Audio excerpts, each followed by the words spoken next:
नमस्कार. तुमच्या घरात एखादं रिकामं खोकं पडलंय का? थांबा, ते फेकून देण्याआधी एक क्षण विचार करा. कारण तेच साधंसं खोकं तुमच्या मुलांच्या कल्पनाशक्तीचं एक नवीन जग बनू शकतं. आज आपण बघणार आहोत की एका साध्या खोक्याला एका खजिन्याच्या पेटीत कसं बदलायचं. चला तर मग सुरू करूया ही गंमत. अच्छा, एक गोष्ट सांगा, हे चित्र ओळखीचं वाटतंय का? मुलांचे रंगीत खडू, सोफ्याखाली, कुठून तरी गोळा केलेले चमकणारे दगड खिडकीत आणि त्यांची लाडकी खेळणी तर घरभर पसरलेली. या त्यांच्या छोट्या छोट्या खजिन्यांचं करायचं तरी काय? अजिबात काळजी करू नका. आपल्याकडे एक अशी मस्त आयडिया आहे जी फक्त पसाराच आवरणार नाही, तर मुलांच्या चेहऱ्यावर एक मोठं हसू पण आणेल.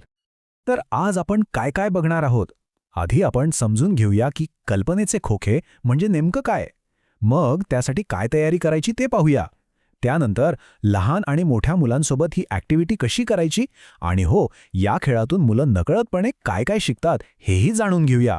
आणि मग शेवटी ही जादू करून पाहण्याची पाळी तुमची असेल. चला तर मग सुरुवात करूया आपल्या पहिल्या भागापासून, कल्पनेचे खोके. आता नावावरूनच तुम्हाला कल्पना आली असेल की हे फक्त एक साधं खोकं नाहीये, तर ही एक अशी जादूची जागा आहे जिथे मुलांच्या कल्पनेला पंख फुटतात आणि टाकाऊ वस्तूंना एक नवं आयुष्य मिळतं. विचार करा, घरात कोपऱ्यात पडलेल्या एका साधा खोक्याचा कायापालट होतोय आणि तो बनतोय एक खजिन्याचा डबा.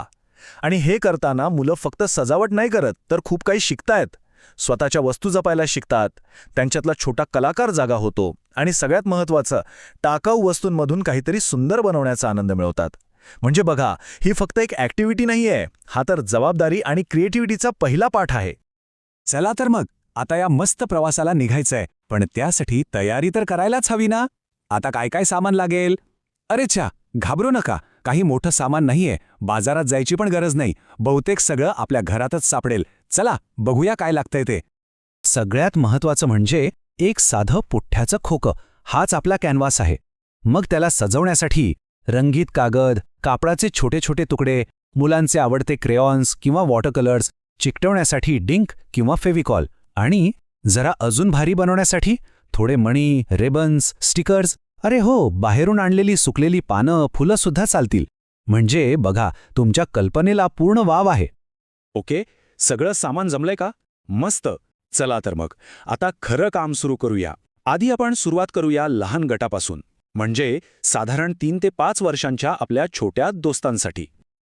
आता बघा, 3 ते 4 वर्षांची मुलं, त्यांच्यासाठी ॲक्टिव्हिटी म्हणजे काय, तर स्वतःला मोकळेपणानं व्यक्त करण्याची एक संधी.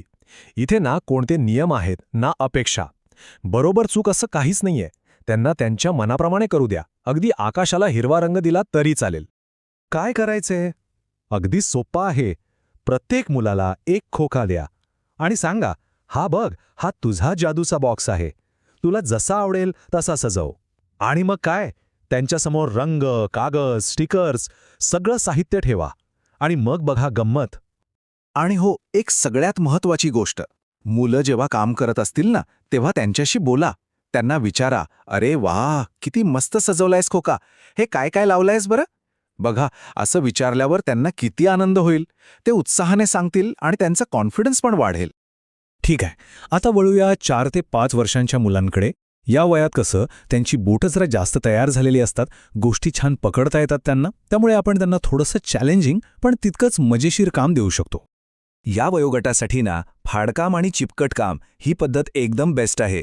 मुलांना रंगीत कागद हाताने फाडायला द्या, त्याचे छोटे छोटे तुकडे करायला सांगा आणि मग ते डिंकाने खोक्यावर चिकटवू द्या.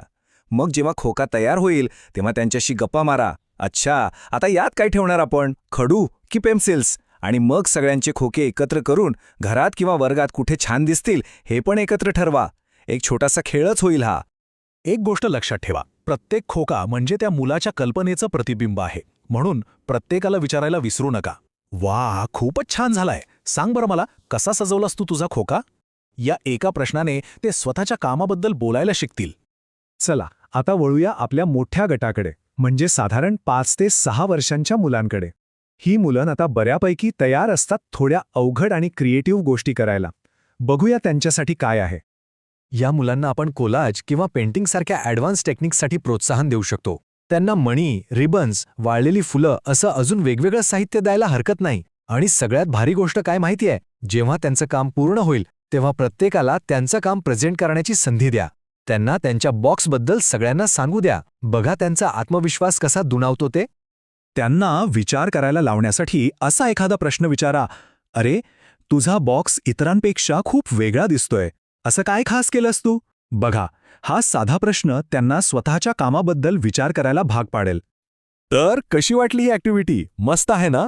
पण थांबा, हा फक्त एक टाइमपास किंवा खेळ नाहीये. या साध्या खेळातून मुलं नकळतपणे खूप काही शिकत असतात. चला आता तेच बघूया की या खेळातून नक्की काय शिकायला मिळतं. पहिलं म्हणजे फाईन मोटर स्किल्स, म्हणजे कागद फाडताना, चिकटवताना, लहान मणी उचलताना त्यांच्या बोटांच्या स्नायूंचा विकास होतो. दुसरं क्रिएटिव्हिटी, म्हणजे टाकाऊ वस्तूंमधून काहीतरी सुंदर बनवताना त्यांची कल्पनाशक्ती वाढते. तिसरं जबाबदारी, जेव्हा ते स्वतःच्या सुंदर खोक्यात स्वतःच्या वस्तू ठेवतात तेव्हा त्यांना त्या जपण्याची सवय लागते. आणि चौथं म्हणजे वस्तू जागेवर ठेवण्याची शिस्त. म्हणजे बघा, एका खेळातून पसारा आवरायची सवय लागते. यापेक्षा भारी काय असेल? बघितलेत, एक साधा रिकामा खोका मुलांच्या वाढीसाठी किती महत्वाचा ठरू शकतो. मला खात्री आहे की हे सगळं ऐकल्यावर आता तुम्ही घरातल्या रिकाम्या खोक्याकडे वेगळ्या नजरेने बघाल. चला तर मग, आता तुमची पाळी. तर मग विचार कसला करताय? आजच घरातला एखादा रिकामा खोका शोधा आणि बघा तुम्ही आणि तुमचं बाळ मिळून त्यातून कोणती नवी, अद्भुत आणि रंगीबेरंगी दुनिया तयार करता.